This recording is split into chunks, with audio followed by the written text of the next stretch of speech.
गटाचे ते उमेदवार आहेत। तर दुसरीकडे नाशिकमध्ये राजाभाऊ वाजे विजयी झालेत। नाशिकची लढत अत्यंत रंगतदार झाली होती। उत्तर मध्य मुंबईमध्ये वर्षा गायकवाड यांचा विजय घोषित केलेला आहे। उज्ज्वल निकम यांच्या विरोधात वर्षा गायकवाड या निवडणुकीच्या रिंगणात होत्या। उत्तर मध्य मुंबईमध्ये वर्षा गायकवाड या विजयी झालेल्या आहेत। काटेकी टक्कर सुरू होती। पहिल्या फेरीपासून उज्ज्वल निकम यांनी आपली लीड कायम ठेवलेली होती।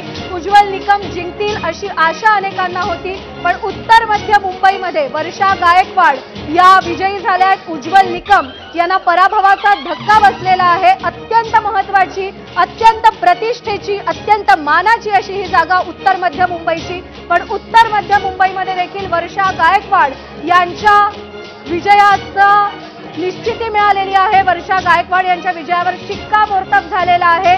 जालनामध्ये महाविकास आघाडीचे उमेदवार 59,000 मतांनी आघाडीवर असल्याचं आपल्याला दिसून येत आहे। अत्यंत महत्त्वाची मुंबईमधली सगळ्यात चुरशीची जागा उत्तर मध्य मुंबई, उज्ज्वल निकम पराभूत झालेले आहेत, तर वर्षा गायकवाड काँग्रेसच्या विजयी झालेल्या आहेत। त्यांच्या प्रचाराचा एक युनिकनेस होता। संविधान केंद्रस्थानी ठेवून त्यांनी सातत्याने प्रचार केलेला होता।